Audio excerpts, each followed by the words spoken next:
Thanks very much, Jennifer. I'd like to now introduce Jim Bomela, who will speak on behalf of the International Federation of Journalists, representing 600,000 journalists worldwide. He led the organization as its president from 2007 to 2016 and is still currently in its leadership. Jim. Thank you. Good morning, colleagues, and greetings on behalf of the International Federation of Journalists and its affiliated unions worldwide, among them the Palestinian Journalist Syndicate. The murder of Shireen has captured the attention of dozens of international institutions and agencies, politicians, celebrities, labor organizations, governments, millions of ordinary citizens. The list is endless. But for us, the crucial question is not just to comprehend this extraordinary outpouring of emotion her killing has triggered, how she became an emblem of the targeting of other Palestinian journalists by Israeli forces. It is this targeting has been going on for decades and has gone unpunished for such a long time, as Jennifer said. All these murders and hundreds of attacks are well documented. The long list and the circumstances surrounding their killings are available.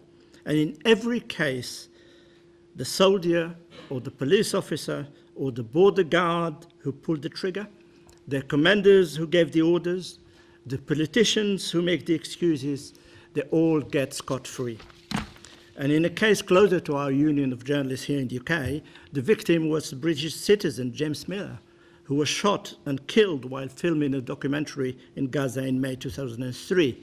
His colleagues and witnesses saw an Israeli tank opening fire. James was dressed in protective gear and marked as journalist, just like Shireen and all the others. The Israeli military denied responsibility, and as in the other cases, a subsequent Israeli investigator exonerated the troops involved. And as of today, no one in Israel has been charged. And we can scrutinize every case in the list of killed journalists, a list not put together by the alphabet soup of NGOs, but by the organization of journalists themselves. You will find that nobody has been held to account.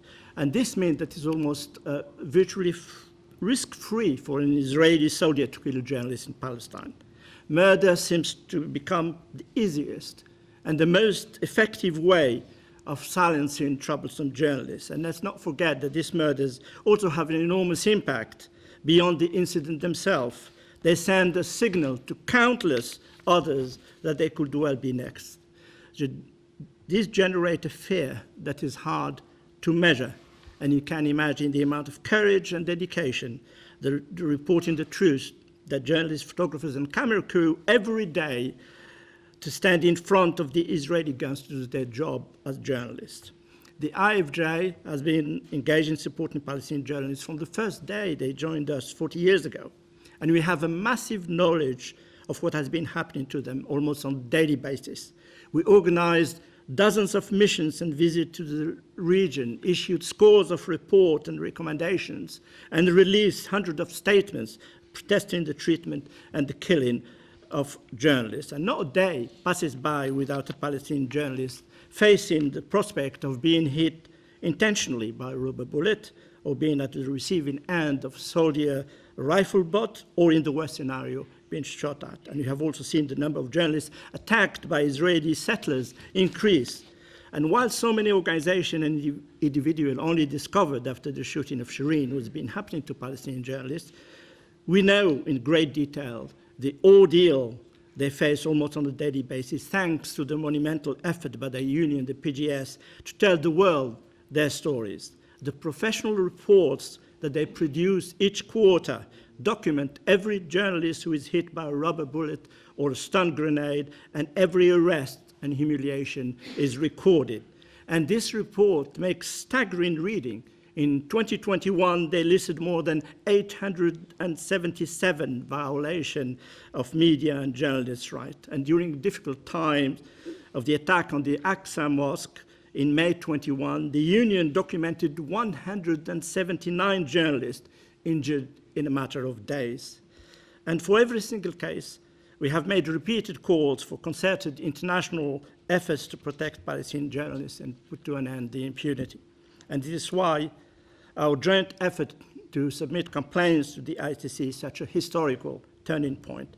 You could quite easily submit scores of complaints, but you have chosen to submit the cases that Jennifer has outlined. And we all know in particular that the legal profession, academics, human rights experts, diplomats, about the dozens of tools and instruments that, if used, can bring an end to impunity, including international humanitarian laws, universal human rights laws, covenants, declarations, UN resolution, and they compel states, including Israel, to prevent, investigate, and punish crime against journalists, and set out its responsibility to protect them from being killed, ill treatment, and unlawful arrest. For decades, we have been pressing Israel to abide by international standards and also to recognize Palestinians as journalists.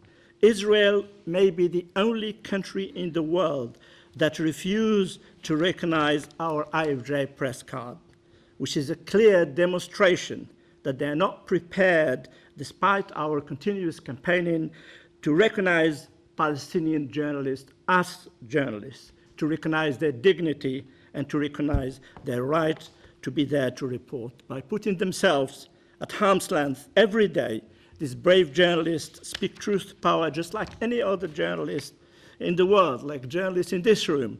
Even at times where their voice is shaky, they have the right to tell the truth, and the world deserves to hear their stories without them putting their lives at risk. Finally, I join all the colleagues here to thank and pay tribute to the hundreds of people of Palestine, the families of the victims, our colleague journalists and the media workers, the civil rights organization, and ordinary citizens.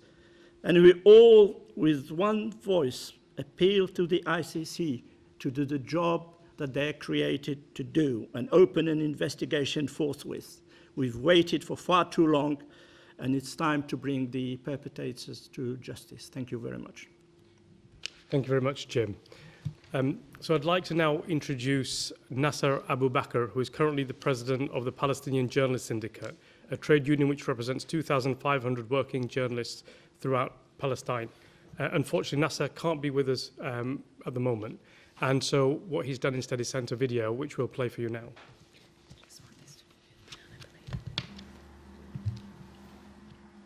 مساء الخير للجميع. أولاً أرحب بجميع الصحفيين الذين يحضرون مؤتمرنا الصحفي هذا في لندن، وأتقدم باسمي وباسم مجلس نقابة الصحفيين الفلسطينيين وعموم الصحفيين الفلسطينيين وعائلات الشهداء الصحفيين وباسم الجرحى والمعتقلين بالشكر الجزيل لطاقم المحامين البارزين في مجال حقوق الإنسان من مكتبي بايدمنز ودوتي ستريت تشامبرز والمركز الدولي للعدالة للفلسطينيين والاتحاد الدولي للصحفيين ممثلا بالسادة جون بوملحق وأنتوني بلنجي وجيرمي دين.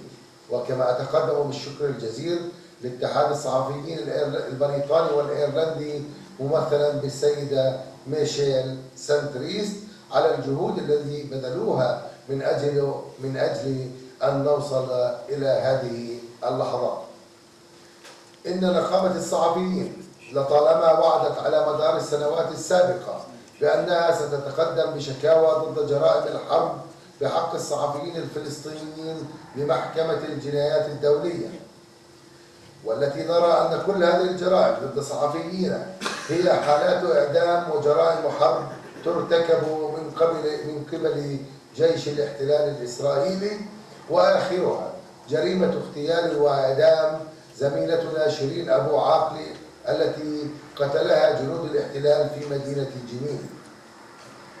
وقد شكل قتلها من قبل جيش الاحتلال الإسرائيلي تطورا خطيرا يهدد حياة كل الصحفيين الفلسطينيين، مما يستوجب أن نذهب إلى محكمة الجنايات الدولية بأسرع وقت ممكن لمحاكمة الجناة والقتلة ومن أجل توفير حماية دولية حقيقية للصحفيين الفلسطينيين.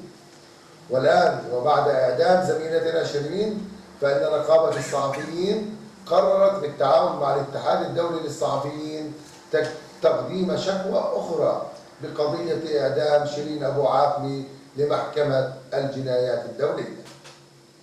إن هدفنا الآن أن نصل إلى المرحلة التالية بإعلان السيد كريم خان عن بدء التحقيق الفوري في القضايا المقدمة له، لأننا نرى أن فتح التحقيق الفوري مسألة باتت في غاية الأهمية من عدة جوانب. أولا، إن القضايا والشكاوى موثقة بشكل قانوني مهني، وهي جرائم موثقة ارتكبها جيش الاحتلال الإسرائيلي ضد صحفيين مدنيين عزل يقومون بواجبهم المهني، آخرهم الصحفية شيرين أبو عاقلة. إن فتح التحقيق من قبل النائب العام السيد كريم خان يأتي بعد انطباق حالة فلسطين على محكمة الجنايات الدولية. نريد من المحاسبة والمحاكمة لمرتكبي الجرائم بحق الصحفيين الفلسطينيين ألا يفلت مرتكبو الجرائم من العقاب وفق قرار الجمعية العامة للأمم المتحدة لعام 2013.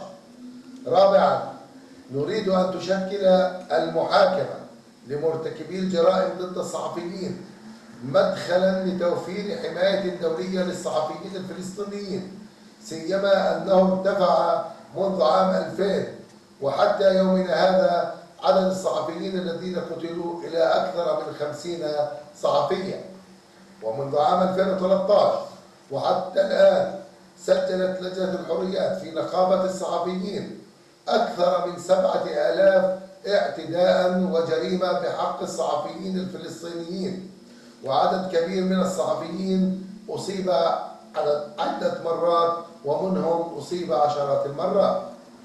إن هذا الاستهداف الممنهج والمقصود لم نعد قادرين على احتمال المزيد منه كصحفيين فلسطينيين، بل نخشى من تصعيده وزيادته بكل الأشكال، والاستهداف الذي يشكل خطرا حقيقيا على كل صحفي فلسطيني، خاصة العاملين في تغطية الأحداث في الميدان وعلى الأرض. كلنا ثقة بكم ونشكركم جميعا مرة أخرى، ونأمل أن يعلن السيد كريم خان عن فتح التحقيق بأسرع وقت ممكن. تحياتي للجميع.